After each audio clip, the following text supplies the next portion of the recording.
So I'm here with Nick Simmons. Nick, a Director of Operations with the Oregon State Wrestling Team, a former wrestler at Michigan State, and an Olympic hopeful. Nick, thanks for taking a few minutes here to answer some questions. Oh yeah, anytime. So Iowa, Sunday, that's when you guys are competing. Getting excited? Yeah, it'll be fun. Been waiting 4 years for this. You say you've been waiting for 4 years, but you've been competing a whole lot. Yeah. Where are some of the tournaments you've been at? I was just in the World Championships last September in Istanbul, Turkey, over there. So ended up fifth over there, and then was in Ukraine too. And a few other places. Obviously, over the last 4 years, I've been to a lot of places. So, Any one place been your favorite so far? hopefully London in August. Now, you've been to London a couple times, at least one time. Once, yeah. Tell me a little bit about what that experience was like. It was fun. It was like a test tournament. I didn't compete over there. They just took us to check out the Olympic venue, and it was great. It was good to see, and makes you want to be there. Now, Sunday, you are wrestling at the 55 kilo weight class, which Yep. is 121 in an American measurement. Just tell me a little bit about your field coming up on Sunday. Training's been good. Weight's been good. So, like you said, Sunday's the day. Weighing on Saturday.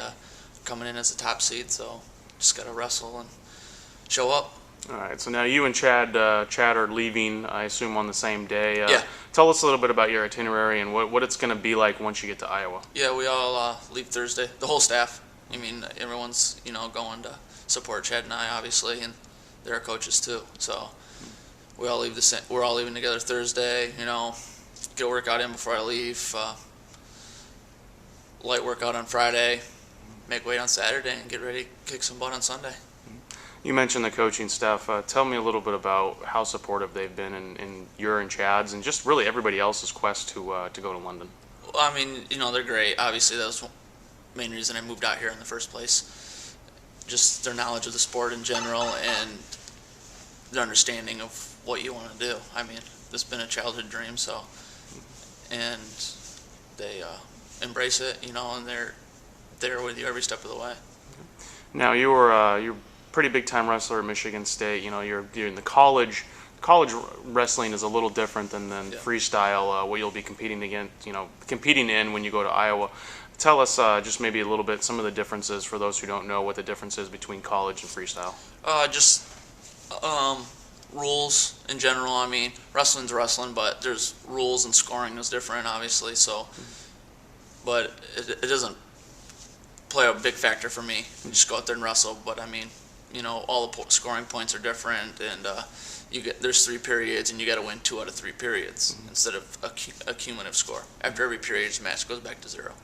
One of the things that the freestyle doesn't have is riding time, and how does that go into your strategy every period?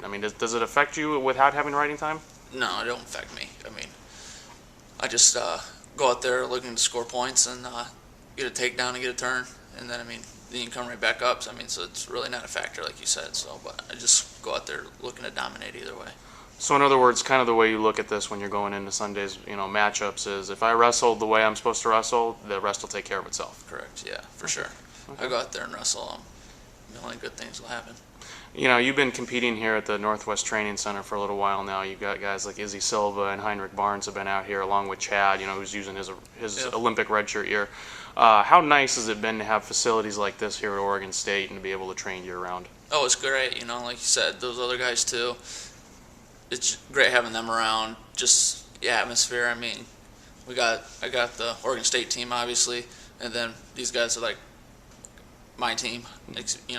Especially this year. Which I would this year, but Heinrich and Izzy, because they've been doing the same thing I have been since I got out here. Mm-hmm. Now, obviously, you guys, for the most part, are from different countries. Izzy's from Mexico and Heinrich's from South Africa, and you're going to be at different weight classes for the most part too. But talk a little bit about that team. How do you guys push each other, even though you're different weight classes and different countries for that matter?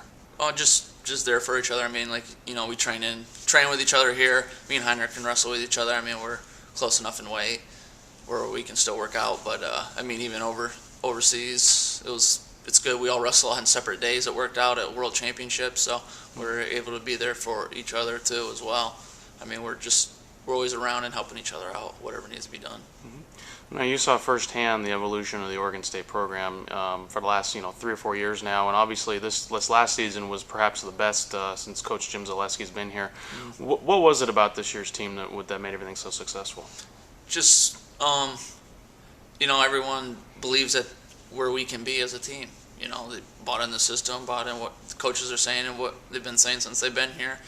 I came, their second year was my first year out here, so I've been here, like you said, the whole way for the most part, and just the belief, and everyone's always working out. There's still still a bunch of guys up here in the room, even in the off season, and that's what gets you to that next level.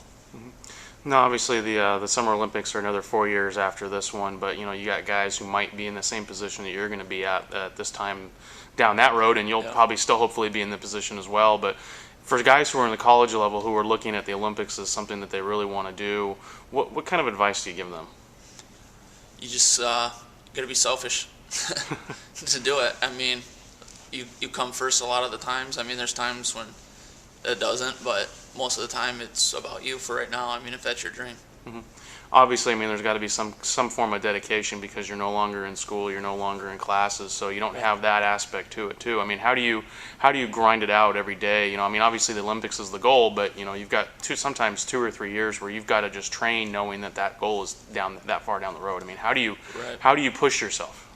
Just like you said, you got to stay mentally prepared. I mean, in between your training for the World Championships. It's harder to win a world title than it is an Olympic title, they say, theoretically, just because there's more guys. There's double the competitors in each weight. So, but it's just knowing that's what you want to do. You just stay with it.